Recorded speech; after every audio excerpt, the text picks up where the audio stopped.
Evelyn to Philip, May 25th, 1945. My darling, no mail today, though I had been expecting some. Most everyone has had mail up to the 18th of May, so I'm just a week behind with yours of the 11th. Saturday is usually my lucky day, so here's hoping. There's one question I've been meaning to ask you for a long time. I wanted to show Adele your violin, and when I attempted to open the case, I found it was locked.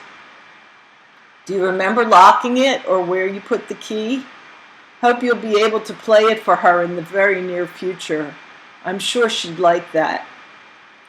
I brought home a dozen boxes of camphor for Ethel, and she and Al picked them up last night. Camphor is very scarce, and she's very grateful for the favor, especially since she received it at cost price. I had bathed Adele and put her in her crib when they walked in. As soon as she heard their voices, she called, "Al, Al, I want to see you." I brought her down and she gave Al his usual hug and kiss. God, but she's crazy about him. In the meantime, Mrs. Oakrock, our new next-door neighbor, caught her attention, and since Mrs. Otak always gives Adele a piece of candy, she asked for it on this occasion. So Mrs. Otak went to get Adele a piece of candy. While we were waiting on the porch, Ethel said to Adele, "I'm going to give you a nickel for a Dixie." Adele replied, "I'm going to put the money in my penny bank." Ethel, who doesn't like the kid much, not much, almost ate her up. Ethel asked Adele what she was going to do to her daddy when he came home, and she said, "I'm going to give him a kiss and a hug, and he's going to buy me a car." It was rather late when she finally fell asleep and I finished washing. However, I still have piles and piles of sewing to do and proceeded to put up 2 hems on 2 of Adele's dresses. I ironed them, read the newspaper, corrected the mistake I had made on Adele's sweater, and was in bed by 11:45. So ended another very routine evening for me. Really, honey, I'm finding it more and more difficult to write daily when I have so little to write about. I shopped and shopped for a hat for Mom, but to no avail. I gave her $5 instead and told her to buy whatever she liked. I read an article in last night's bulletin that stated all of the 8th men, except those particular outfits of the 8th to be shipped directly to the Pacific, will be flown home within 30 to 60 days. Now all I want to know is, does that or does that not include you? I realize you know no more than I do, but perhaps by this time you might have been enlightened to some extent. Gosh, it doesn't sound at all believable that I might possibly see you within a matter of days. Don't worry, I'm not going to feel or believe anything until you're right next to me, in the flesh. Did I tell you that I'm just wild about you? I didn't? Well, I am. In fact, I love you so much I could eat you right up. Your Ev. Philip to Evelyn, 25 May 1945. Dearest Evie, shall I take a page out of your book and say right off the bat that I am writing this from a hospital bunk? Or shall I be sensible about it by starting at the beginning and telling you the circumstances that brought me here? Since I always made fun of you for your fondness for the former course, I guess I'd better be consistent and choose the latter. On the 21st of May, I left the base on my first pass in 7 weeks. I had 72 hours, which I intended to spend in London.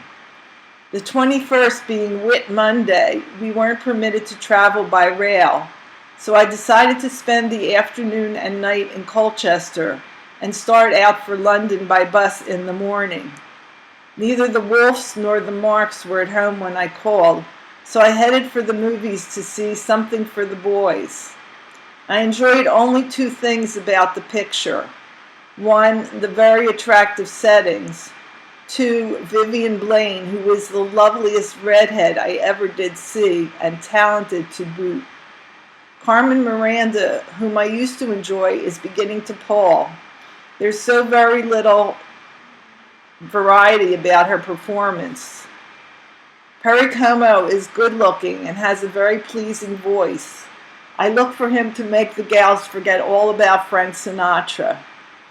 If I had a voice like Michael O'Shea's, I'd certainly never use it for singing. After the show, I went round to the Marks on the chance that they might be back. They were, so I spent what was left of the night there. There were two other GIs there, one of whom has a mess of points and is probably on his way home by now. The other guy, an immense hunk of man standing about 6'4" and weighing about 270 pounds, spent the evening trying to convince us he'd go nuts if they kept him in the ETO much longer. He wanted to go home and couldn't think or talk about anything else. We left at 11:30 and went to the Red Cross Club where we spent the night. In the morning, I stopped at Bert's shop to visit him a little while and then went round to the depot to catch my bus.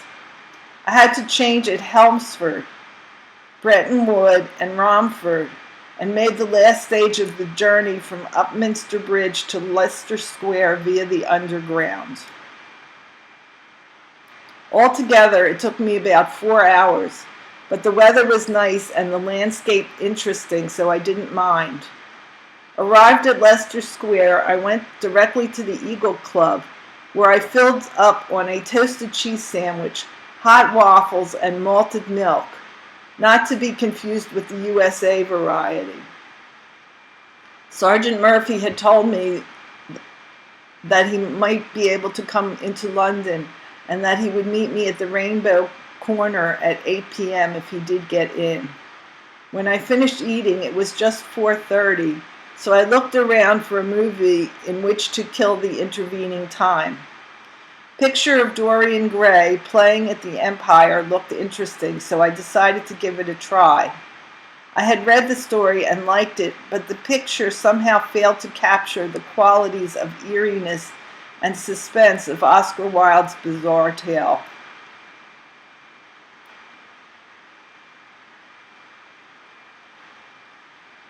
Incidentally, I learned that Angela Lansbury was not the little girl who played the lead in National Velvet, but the baby-faced blonde who played her older sister.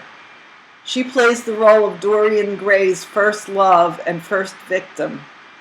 It is difficult to put one's finger on where the picture failed. I only know I was disappointed with it. I came out of the theater into the mellow sunlight of a lovely spring late afternoon. It was then about 6:45. Having more than an hour to spare before my date with Murph, I went back to the Eagle Club to pick up the camera I had borrowed from Carl Schomerin, and which I had loaded with that roll of film you sent me.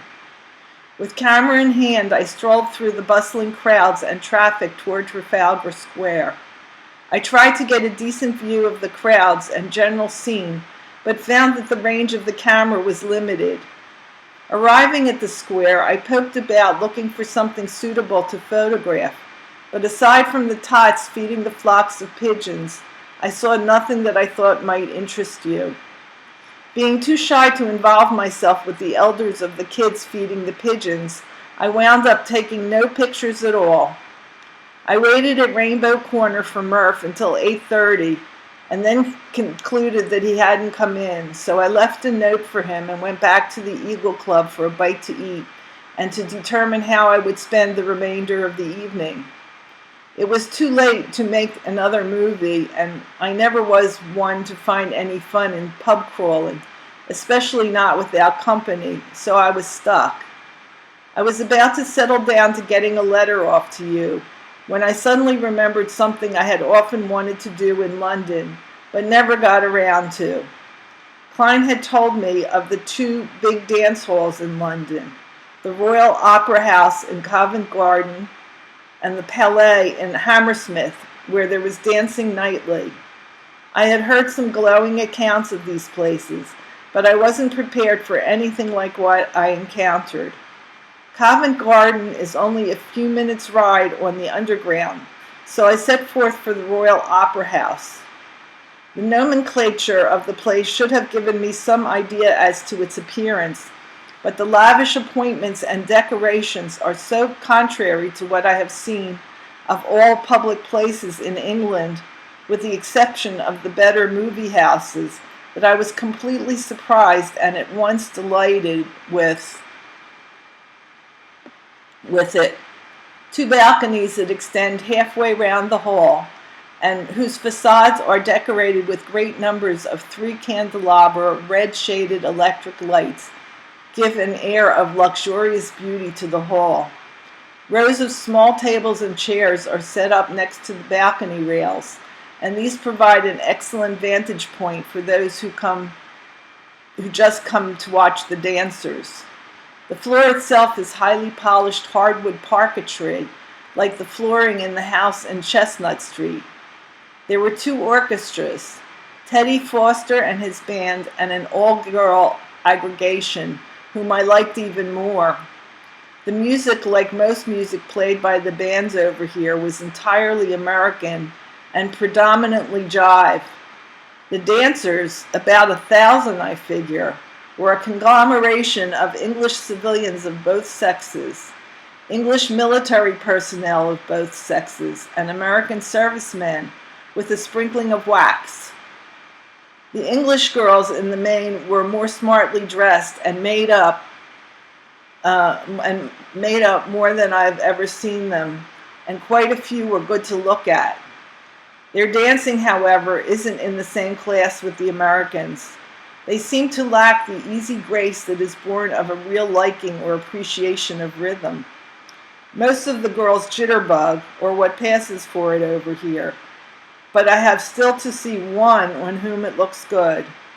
For that matter, now that I think of it, outside of Klein and 1 or 2 others, I haven't seen the smooth, on-beat type of jitterbugging that I used to enjoy watching back in Philly. When it comes to dancing, of any kind, our own crowd, Snuff, Bob, Yale, Phil, Bill Cooper, Jack N., had it all over any group of GIs I've seen at a dance. And that's not just Blarney either. After watching many, many guys in action, I can't help but feel that I'll get along okay when the time comes when I want to dance again. It's only after watching a Jackie N perform that I feel my inferiority in this department. But we all can't be dancers of his caliber, can we, honey? A sidelight about English dances you might find interesting because the Americans have no counterpart for it. The ladies' excuse me sessions, during which the girls are supposed to cut in. I had heard of this custom. This was the first time I saw it in practice.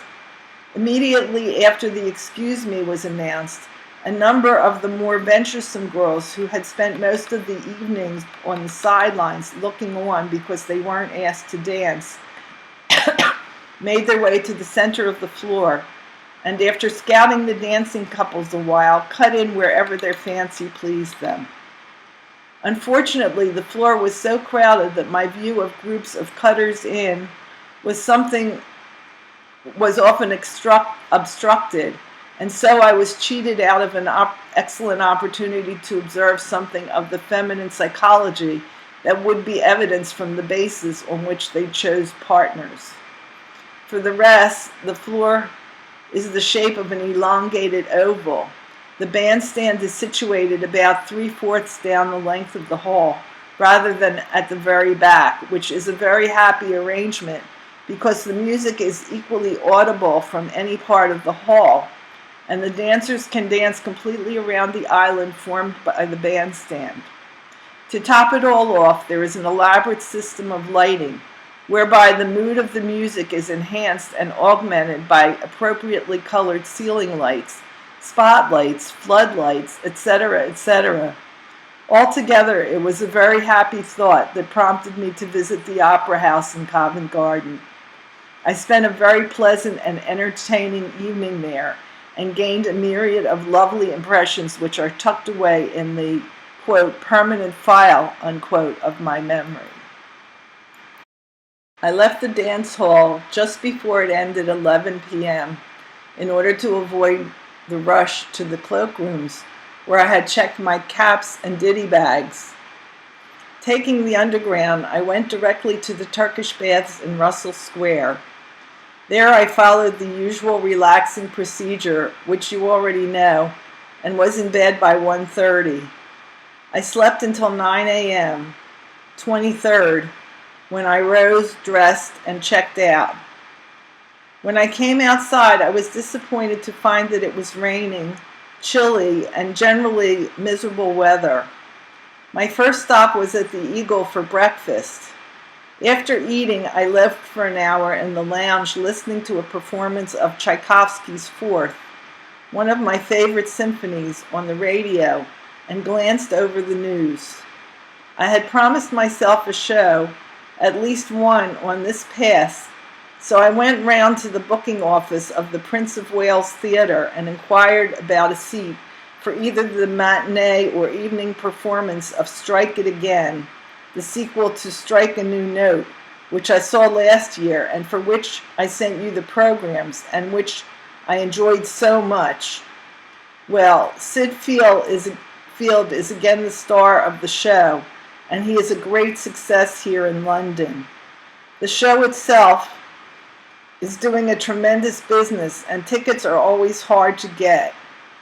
On inquiring, I learned that the only seats available for that day were a few in the first row at 14 pence. Don't bother converting, Chippy. I'll tell you in a minute how much it is in American dollars and cents. For the matinee, and nothing whatever for the evening performance. Well, 14 shillings is about $2.80, and more than I had meant to spend for an afternoon's entertainment, so I tried a few other theaters in the vicinity. It turned out to be just so much wasted effort. They were all sold out, some for weeks ahead. By the time I finished the rounds, I began to feel that those seats for Strike It Again were a downright bargain at 14 shillings. I was even relieved when I got back to find that a few were still unsold. Without further ado then, I bought a ticket and headed back to the Eagle to wait the hour or so till 2:30. I was feeling uncommonly tired about this time, but I didn't suspect anything was wrong until I passed a place advertising ice creams for sale. When I was almost a block past it, I found myself wondering why I didn't respond normally to that sign. Concentrating on this unprecedented behavior of mine, I had to admit to myself that I didn't feel like eating ice cream, or anything else for that matter. Back at the club, trying to relax, I felt uncommonly restless, then weary, then chilly, then too warm. It finally dawned on me that I was sick, and very likely running a temperature. When it came showtime, I hardly felt up to it, but I would have had to be half dead to give up going, so I went. It may be said to the eternal credit of Sid Field and the company of Strike It Again that I thoroughly enjoyed the show in spite of my indisposition. Sid Field has a great talent for comedy, and he can make me laugh as no one else can. But you'd have to see him, sweet, to appreciate his cleverness. The two feminine leads, you'll find their names in a program which I will include in another letter. This one will be bulky enough. I didn't pay too much attention. Were a hard-looking but beautifully built blonde who sang and acted, at least to my entire satisfaction, and a lovely oriental-looking brunette who danced and sang most pleasingly. The whole performance was marked by the vivacity of the cast, which was made up of a bunch of talented, good-looking dancing kids in their teens. If you'll save the program, sweet, I'll someday try to describe some of the action to you. As soon as I came out of the theater, I knew for certain that I was a pretty sick boy. Chills ran up my spine and seemed to explode in my head. My hair felt as if it were standing on end. My head was spinning at every other step, and I felt as though I were walking in a dream. I've had fevers too many times not to be able to recognize the symptoms, so I stopped at the Eagles information desk to inquire where I might go for medical attention. I was directed to the dispensary at Rainbow Corner, 5 minutes walk away. There, a nurse took my temperature and confirmed my suspicion. I had a substantial fever, 102 degrees to be exact. The MPs took me and 2 other fellows to another U.S. Army medical center in London, where I was further examined by a medical officer who thought I had the flu. From there, I was taken in an Army ambulance across town to the 150th General Hospital, where I was put to bed, examined by another medical officer who confirmed the original diagnosis, and where I spent a pretty miserable night. The fever kept me awake most of the night, and I ached in every part of me. In the morning, I felt no better. About 11 a.m., 24th, I was given my clothes, told to dress because they were moving me to the 7th General Hospital, about 20 miles away in the country.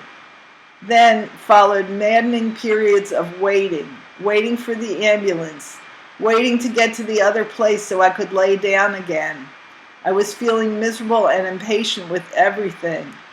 Waiting once we got there, after what seemed an interminable time, someone gave me a ride to be assigned to a ward, while the GI clerks in the office fooled around with one thing and another, and I fought myself to resist the urge to lay down on the floor, and finally attaining once more to the unexcelled luxury of a crisp white hospital bunk, which at the moment was the only thing in the world I wanted. I remember thinking when I was waiting in the office that if someone gave me the option of a bunk or an immediate start for home without the bunk, I should probably choose the bunk. That, honey, should give you a pretty good idea as to how I felt at the time. Since then, though, I've had a much better time of it. It is now 8:30 a.m., Sunday, 27 May. The medical officers here examined me shortly after I was between the sheets, said I had the flu, as if I didn't know, and assured me that I'd be okay in a couple of days. I was given 4 tablets, which I washed down at one gulp to my own amazement, and which that evening and during the night literally sweated the fever completely out of me. I felt almost normal then, since the morning of the 25th, when I embarked on this tale of giddy up and woe. All right, so you don't get it. I know what I mean. What have I failed to cover? Oh yes, I'm in a ward of some 30 beds with a bunch of guys recovering from various kinds of pneumonia, bronchial, and sinus ailments. The crew of ward boys, GIs, and young American nurses, some pretty but all well appreciated, are constantly on the ball, and the care and attention they lavish on us is a thing to behold. Our bunks are made up afresh 2 or 3 times each day. Our backs are rubbed with a mixture of camphor and alcohol, and then dusted with talc an equal number of times, etc., etc., until one realizes he's going to hate like hell to leave this place to go back to camp. But I am rather anxious to get back for a number of reasons. First, there must be quite an accumulation of your letters waiting for me that I'm most impatient to see. Then there is so much of my work that shouldn't be permitted to go undone, and I doubt if Sergeant Stegman will have time for, what with the numerous other things he has to see to. And finally, I'm due for a furlough on 1st June, and unless I get back soon, I'll probably have to forfeit that. I was planning to go up to Meadowcroft again, as I feel more at home there than any other place in England. The Yorkshire moors are their best at this time of year, and I wanted particularly to see them. If you remember, there was that invitation of Commander Bowers to stay at Sisgert Castle in the Lake Windermere country, which is reputed to be very beautiful, but I find myself reluctant to give up the opportunity to see the Davises again. I don't know, sweet, how long I'll be hospitalized, but I have little hope of getting back to base before 31 May, and that won't give me enough time to make the necessary arrangements to leave on the 1st of June. Anyhow, if there's any dates open a little later in the month, I'll be able to go then. Anyway, here's hoping. All this palaver, darling, when I know you were only concerned with the answer to one question: when I expect to come home. Baby, don't think for a minute that just because I tried to find some meaning or divertisement in things like trips to London, the theater, and plans for a furlough in Yorkshire, that getting home isn't almost constantly in my thoughts. The suspense and uncertainty surrounding the prospects for going home is maddening. That is why I must keep myself constantly occupied, on the go, anything to keep that growing yearning within me under control. You too, Chippy, must be under something of a strain trying to guess whether or not I'll be coming home to you within the next few months. But I remember being reassured as far as your own feelings are concerned by a statement you made in one of your most recent letters to the effect that you are hoping for the best and are prepared for the worst.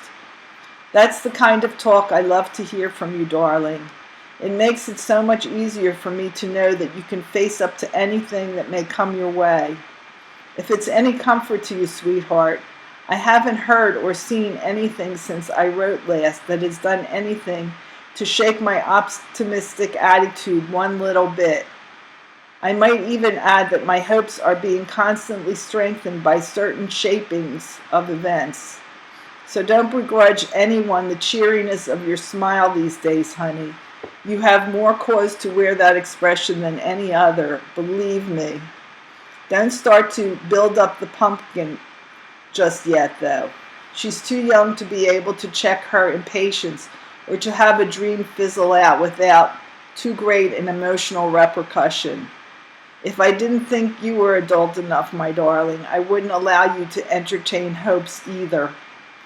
Well, baby, I think I've told you just about everything you'd want to know, and no doubt a lot that you don't give a damn about. So I'll close this with all my love to you, a kiss on account for Adele, and love to all from your adoring Phil.